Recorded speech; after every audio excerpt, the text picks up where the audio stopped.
This is Daily Blast Live. We're talking about what you're talking about. Get real. You all ready for this? Dun dun dun dun. No. Y'all, just stop. This is a sham. Welcome y'all to DBL. We got Al here in this gorgeous burnt earthy kind of color. I really do love it. We've got Jeffrey. Let's see what Jeffrey's wearing. Man in black, Johnny Cash. How you doing, Jeff? I feel good. I feel good. Ready to kick off the week. Yeah, Monday. What's up, buddy? All right, well, we do start with some sad news that we were all texting each other about last night. You may have heard about it. Bob Saget died yesterday at a hotel in Orlando. He was 65 years old. He leaves behind his wife and 3 kids. Bob was most famous for his role as Danny Tanner, the lovable dad who loved to clean on Full House, so many of us grew up watching him on the show. Bob was also the host of America's Funniest Home Videos from 1989 until 1997. Bob began his career in stand-up, and many people were shocked to learn his comedy routines were much harsher and more foul-mouthed than his TV persona. It's important to note, though, that the Orange County Sheriff's Office tweeted there were no signs of foul play in the death or any drug use in this case. We had a chance to interview him back in November of 2019, and he and I chit-chatted about being Jewish, and he made some really funny jokes to me, and I just thought, this guy's exactly who you want him to be.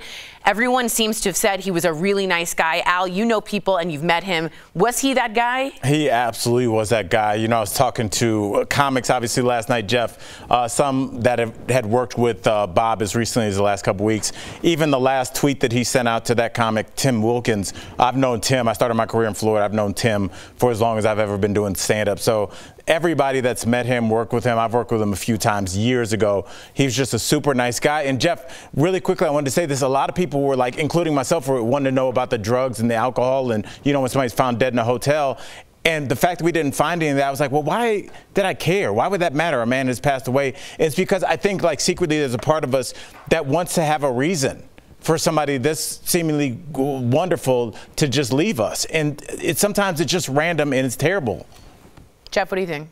Yeah, well, I said the same thing, Al. Like when we were texting yesterday, I'm like, man, I wonder what happened, because you do want that reason, right? Even, I don't mean to bring society into this, but there is no rhyme or reason for things that are happening in society some of the times. And this is an exact point. You want a reason. You want something to wrap your mind around. Yeah. Bob Saget came up the right way. Maybe the old school way, maybe it's not the right way. I don't know. But he came up, Al, like, you know, doing the ranks, going through. He's a comedian first, right? He's a staple at the Comedy Store if you've ever been to Hollywood. And people know him as Danny Tanner, right?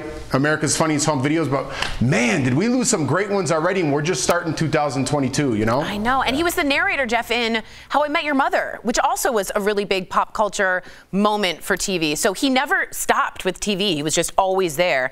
Now, a lot of Bob Saget's Full House co-stars are paying tribute to him. They were clearly surprised. John Stamos tweeted, "I am broken. I am gutted. I am in complete and utter shock. I will never have another friend like him. I love you so much, Bobby." Candace Cameron Bure tweeted, "I don't know what to say. I have no words. Bob was one of the best human beings I have ever known in my life. I loved him so much."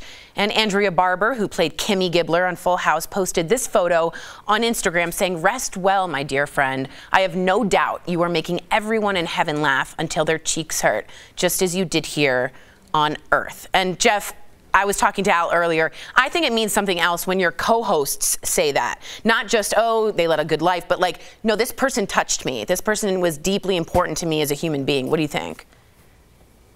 Yeah, I always say that, you know, it's, sadly, after we do someone that does pass away, I always say the most important thing is who they were as a man or a woman, right? How their friends treated them or their co-workers treated them. Not America, because in the scheme of things, that doesn't matter. They're playing a character on the show. How were they behind the cameras when they were off? How did they treat people? That's what life is all about. And Bob Saget, you know, strangely enough, started popping on all these podcasts that I listen to, different people's podcasts, and I got to know him a little bit more behind the scenes, not in person, obviously, but when you're on a podcast, long format, you could listen to their stories, how they came up, who they met, and just by the stories that they tell, the friendships that they've had for 20, 30, 40 years, that tells a lot about the person, and that was Bob Saget. Yeah, you're absolutely right. And Al, they said, we lost our grandma, Betty White, and our dad all in like 1 week, and then you added Sidney Poitier, our grandpa, all in 1 week. I feel like it's a horrible loss. All right, well, a lot of people are talking about Bob Saget's last Instagram post. He posted this picture a day ago. Al spoke about it. He's saying he loved his show that night in Jacksonville, Florida.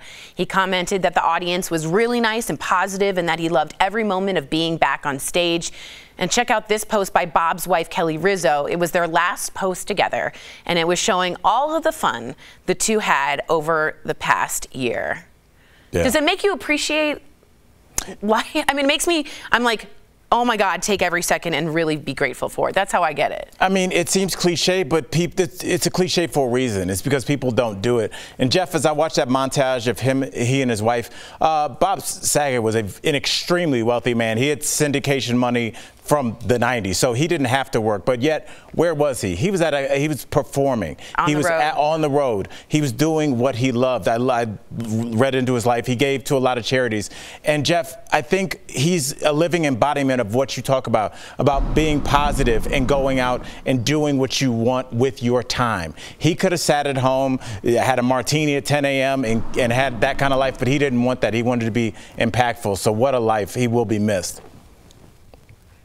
Yeah, I just feel like, I hope Norm was there. Norm MacDonald, who is a friend of his, was waiting at the gates. There was another meme like that. I just feel like we're losing really strong human beings, and we wish them well. Coming up on DBL, Chriselle from Selling Sunset takes on internet trolls. Jeff's gonna love this one.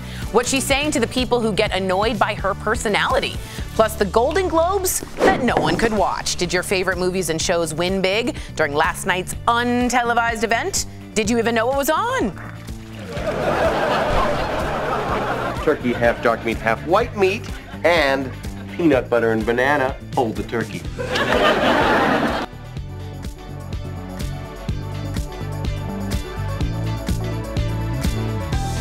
Closed captioning provided by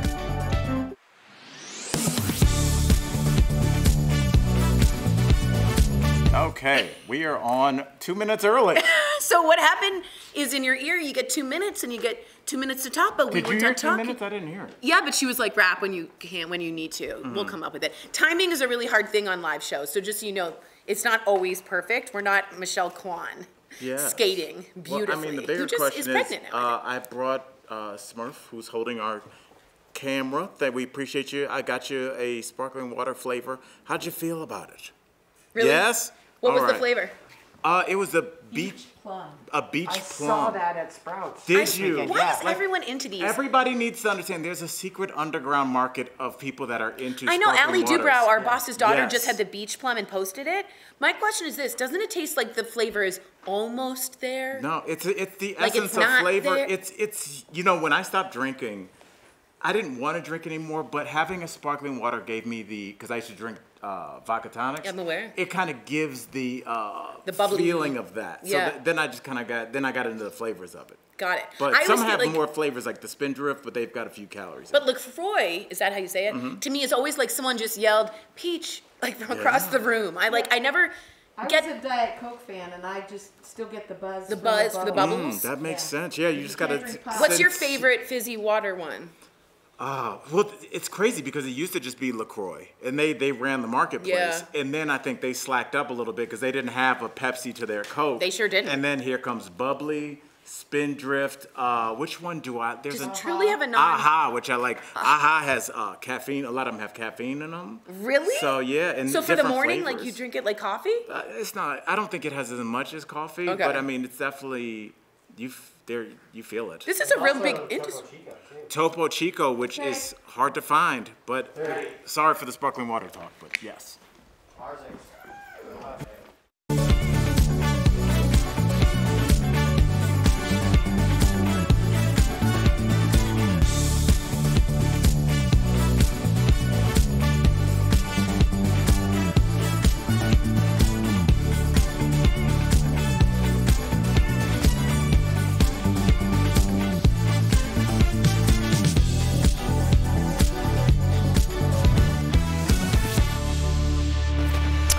Welcome back to DBL. Did you know the Golden Globes were handed out last night, huh? In an untelevised event that took place mainly on Twitter, NBC decided to not show the show because of the controversies within the Hollywood Foreign Press Association. Still, some stars won big. Let's get to it. We got Nicole Kidman picking up a Best Actress Globe for playing Lucille Ball in Being the Ricardos. Will Smith, I heard he was fantastic, won his first Globe for his role as Serena and Venus Williams' dad in King Richard. Now, despite bombing at the box office, West Side Story took home 4 awards, including Best Actress, Rachel Ziegler. Jeremy Strong and Sarah Snook, I think these so deserved it, won for their roles in the hit show Succession. That show also won for Best TV Drama. Hacks, another one of my favorites, also picked up 2 Globes, one for lead actress, my role model Jean Smart, and a couple of big firsts. Oh Young-soo was the player 1 in the hit show Squid Game. He became the first South Korean actor to win a Globe, and MJ Rodriguez made history as the first transgender actress to win for her role in Pose. She was so overwhelmed, she went to Instagram to give an acceptance speech. Take a look. There's so many young individuals, young, talented, thriving individuals that are going to be able to trail in and storm in through the door. This is for y'all. I think that's great that she did that. Jeff, what do you think about missing seeing it on TV, and especially the Globes, because that's when they all kind of get loose with some drinkies?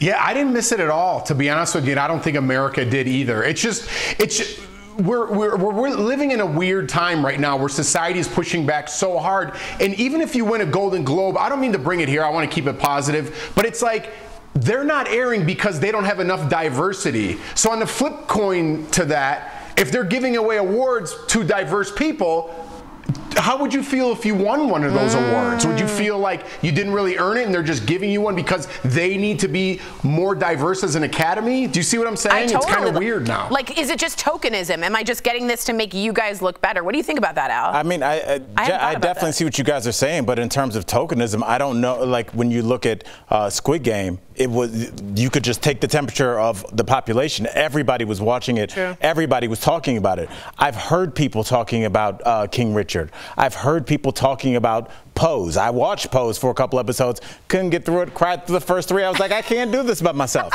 It's an incredible show. But what is happening is, whether we see it or not, the Golden Globes are almost irrelevant to how the public feels. And the public, those shows have already won an award. You and I have talked about Hacks. Jeff, you and I have, I've heard you talk to people about Succession. That show has won an award with the people. Yeah. The Golden Globes are secondary to the People's Champion. All those movies we mentioned and shows are shows that I've heard discussed right here at this table. That's true. And that's a bigger win than any Golden Globes for, like, remember that year that the weird fish movie won? Oh, The Shape of the Water. And everybody was like, what is that? Oh, yeah. That won an Oscar, but has anybody talked about it before or since? Office Space, Shawshank tanked at the box office, and so did West Side Story. But you know what? They can. That's going to have a second life, I feel like, just like those movies did. Shawshank's the #1 movie of all time. Shawshank is amazing. Tanked at the box office. Interesting. All right. Well, like all award shows, some were big winners, of course, but we like to talk about the snubs, because why not, right? Well, a lot of people were upset that Jennifer Coolidge lost for her memorable role in the HBO show White Lotus. And fan favorite Succession star Kieran Culkin also lost, even though the actors who played his siblings did win. So to add insult to injury, his wife roasted him online. She posted a picture of winner Oh Young-soo, with a hand-drawn crown on his head, and below she wrote "loser" on her husband's face. I think that's funny. You think that's funny, Jeff? It's funny. Jeff, do you and Jordan have that kind of relationship? You know what I mean? They're not taking it so serious. So why does the rest of America take it so seriously? When the people up for the actual awards are having fun with it, maybe other people should loosen up and just have fun with it too. I just think people are done with these award shows. I don't know where we're going to go with the Oscars. I know it's all glitz and glamour in Hollywood, but everyone knows now with Instagram and social media, that's all fake. That's all phony baloney, and nobody wants to see you stand up with the award and be like, hey, I'm really good at guitar, so here's who you should vote for president. People are over it. Yeah, and I don't think we want to see them outside too, very sparsely, like because of COVID. We don't want to see a sad award show. I'd rather it just be online. But the Globes weren't completely without any celebrities. We got Jamie Lee Curtis. She made an appearance in a pre-recorded video talking about all the good the Hollywood Foreign Press does with its charitable donations. And Arnold Schwarzenegger also praised the organization for supporting the arts and thanked them for being awarded the Golden Globe's New Star of the Year award in 1977. So let's just talk about the Oscars. Is it going to be, Al, in your opinion, televised or not? Because we're still in the thick of Omicron. Well, yeah, I mean, I don't. This year, I don't think it will be televised. I don't think they're going to allow people to gather in any kind of way that would allow for an award show to take place. But I do think that these awards still mean something, because if you've never seen a movie but you see two-time Golden Globe winner, Jeff or Tori is going to be in it, you're like, I trust him. I remember those two movies. I liked them. I'd like to see him playing maintenance man or whatever your role is. So I think just those awards do two things. Us as people that are in the industry know they get your money up, which is good for them, and they get you in the front door. So now that young actress from West Side Story can now say, I'm a Golden Globe Award winner, and I'd like this next role. Yeah, Rachel Ziegler, which I probably wouldn't have known before her winning. That's exactly right. Jeff, did you see a movie you think is best? I just saw Power of the Dog. I don't know if you guys have seen it on. I started it. I really liked it. It's a really slow Western that I really liked. Is there a movie you saw that you loved this year?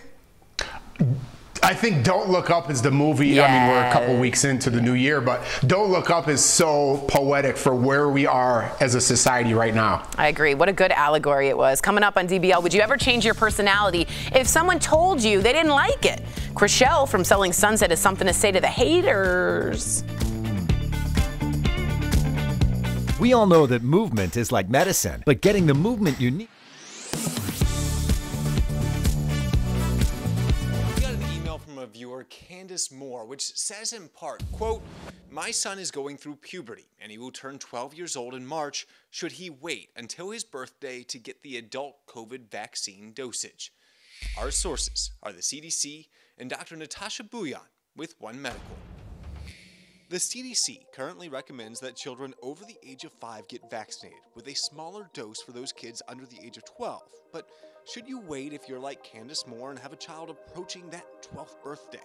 And the answer is the child should be vaccinated as soon as possible, and there's no reason to wait. See, the vaccine is based on the projected immune response, developing those all-important antibodies that provide us protection.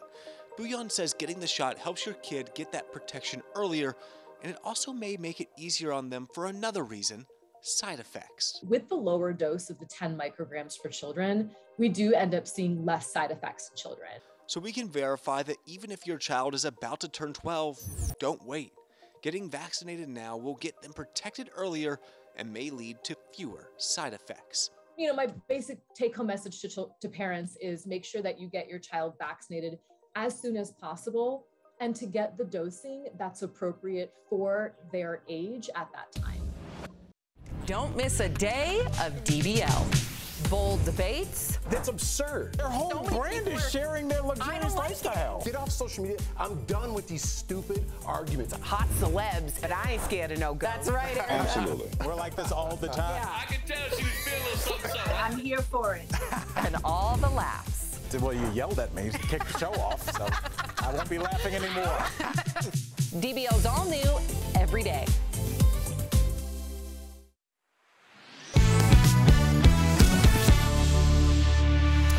Welcome back to DBL. Selling Sunset star Chrishell Stause is admitting that she can be a little annoying on screen. Chrishell responded to some fans on Twitter who apparently complained that her personality was a little off-putting. She wrote, quote, "When people watch Selling Sunset and get annoyed by my personality, honestly, same.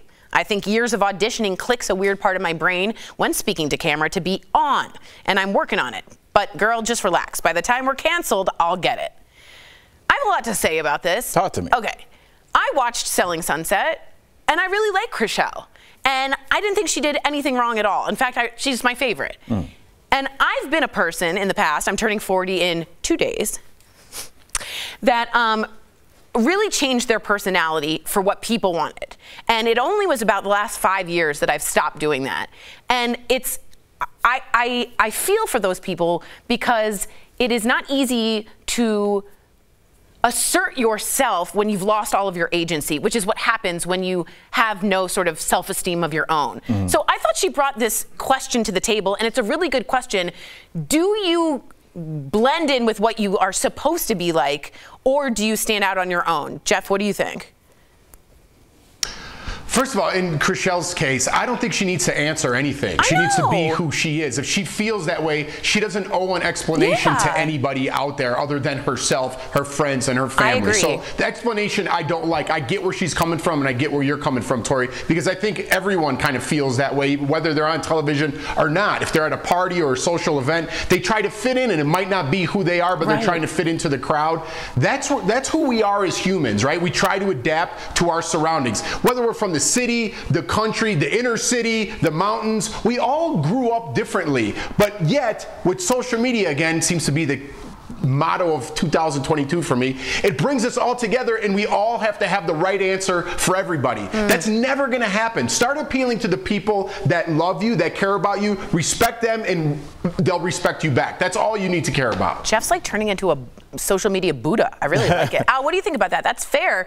Do it for the people around you that actually you respect, not for the ones you don't know. Absolutely. And Jeff, I'll just say this. I don't know if we've ever stopped and just said, maybe there are different personalities for different situations. Certain personalities really work well for you. Sometimes people have more of a passive personality. They take in information quietly, they process it, and then they decide what they're going to do. Other people will stop a meeting and say, Tori, I think what you're saying is ridiculous. Right. And here's why. But I think there's space for both of those people to exist, and both of those people are necessary for our world to go forward. We need outlandish, bigger-than-life personalities, but we also need quiet, subdued, almost wallflower personalities. And both of those things neither one can exist without the other. So I don't think she should apologize for how she's wired. I agree. All three of us agree that she shouldn't have had to apologize, but I get the need to want to do that. But I will say that turning 40, and I hope this goes on to anyone out there that's also going through like trying to really own your own personality, I'm going no filter for 40. No filter. You're going to see the real Well, some me. filter. We're on live TV. Well, there's a little filter, but I want to be me. I want to feel me. I want to feel my agency, and that's what my goal is. So, Chrishell, I'm with you. We'll be right back.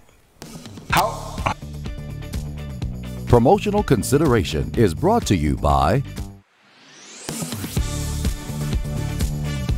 A viral TikTok with more than 1 million likes shares what's probably all of our reactions to news about the emergence of Flurona.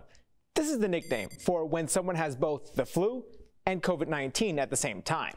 There are also tweets like this one, claiming the two viruses merged together. And Verify viewer Mary emailed us to ask, have COVID-19 and the flu merged into a new strain? So Mary, let's verify. Our sources are the Centers for Disease Control and Prevention, the World Health Organization, and Assistant Clinical Professor of Medicine at the University of Colorado, Dr. Payal Kohli. The TikTok references an article from a newspaper in Israel from earlier this month about the country's first person to contract both viruses at the same time. Since then, we've seen cases worldwide, including here in the U.S. The CDC says it's possible to contract two respiratory viruses like COVID-19 and the flu at the same time. The WHO calls this a co-infection and tells Verify it's not evidence of a new strain. Researchers are still studying how these two viruses at once can affect the body. So it's false that COVID-19 and the flu have merged into a new strain. And even though they're generating a lot of headlines this month, the WHO says public health officials actually documented co-infection cases as early as April 2020. Fortunately, Dr. Payal Kohli, an assistant clinical professor of medicine at the University of Colorado, says physicians aren't seeing many co-infection cases. So co-infections are not very common unless you're very unlucky, because it's highly unlikely that you're simultaneously going to be exposed to both infections. With your Verify, I'm Brandon Lewis. We verify to separate fact from fiction when it comes to COVID confusion. And with the spike in COVID cases all across the DC area, boosters are in demand. But what about those who got COVID? Should they get boosted? Let's verify, is there a specific amount of time you should wait to get your booster shot if you just recovered from COVID-19? Our sources are family physician Dr. Carla Robinson, infectious disease specialist Dr. Mohammed Reza, the Houston Methodist Medical Center, and the CDC. And it was only a few months ago that doctors in the CDC recommended waiting 90 days after infection to get a vaccine or a booster. But that's not the case anymore. That recommendation has changed since now vaccines are plentiful. If you have contracted COVID and recovered and you're due for a booster, you should get that booster. Now the guidelines are after you've recovered and are no longer symptomatic. It used to be that we would say, to wait 90 days. Houston Methodist, which is comprised of an academic medical center and 6 community hospitals, agrees. They suggest waiting until people get recovered from COVID and are out of their isolation period, with just one exception. If you did in fact receive antibody treatment, monoclonal antibody treatment, the recommendation is the same. You have a 90-day waiting period before having a vaccination at that point. Houston Methodist doctors say that's because the antibodies in the treatments might hinder people from developing a complete immune response to the vaccine. So we can verify that no, you do not have to wait a specific amount of time to get a booster shot after you recover from COVID unless you got an antibody treatment. Then you need to wait 90 days. With your Verified, I'm Evan Kozlov.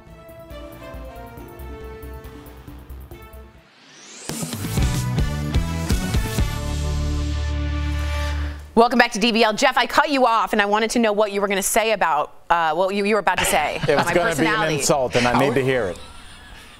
It definitely was going to be. Tori was like, listen, women power. I have a dream. It's my birthday in 2 days. 4 scores, and 2 days from now it's my birthday. Man, great for 1 giant leap for 2 more days. It's my birthday. She's giving.